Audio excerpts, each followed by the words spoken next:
जो जन्म था ना, ऋषि कुल में जन्म हुआ। पिताजी ने कभी सिले वस्त्र नहीं पहने, कभी जूता नहीं पहने, और किसान आदमी थे।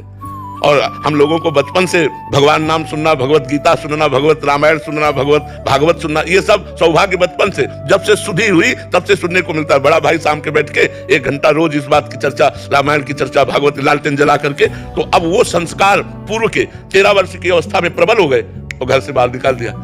पीछे योग भ्रष्ट हो गए, साधना पूरी नहीं हुई, उसे निकाल दिया। पूरा जीवन भगवान के मार्ग में व्यतीत हो गया। तो भगवान का भजन कभी व्यर्थ नहीं जाता।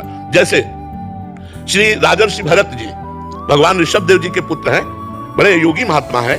अपने भगवान की प्राप्ति के लिए राज्य को त्याग दिया, रानियों को, पुत्रों को, परिवार को त्याग दिया, और गंडकी नदी के किनारे एकांत में भजन कर रहे थे। एक दिन वो गंडकी नदी में भगवान सूर्य को अर्घ दे रहे थे, तो एक घटना घटी।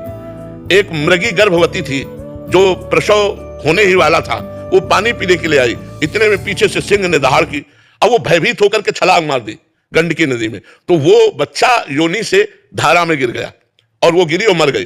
भरत जी ने दृश्य देखा, मां तो उसकी मर गई और ये बच्चा बहता हुआ जा रहा। दौड़ पड़े, उस बच्चे को उठा के लाए। ऐसा कोई भी दयावान करेगा। अब उसे कुटी में रखा तो बड़ा दुलार करने लगे। धीरे धीरे हरी हरी दूब तोड़ के लाते, अपने गोदी में लिए रहते। अब जो ममता अपने पुत्रों में थी पूरी हिरण में हो गई। बड़ा विचित्र भाव है, बड़ा विचित्र माया का खेल है। इतनी जोर की ममता हो गई कि भगवान का भजन छूट गया। और मरने का समय आया तो अंतिम समय हिरण का ही चिंतन किया, अगला जन्म हिरण का बना। फिर इतना भजन किया हिरण के शरीर में कि तीसरा जन्म ब्रह्मबोध संपन्न जड़ भरत जी के रूप में हुआ।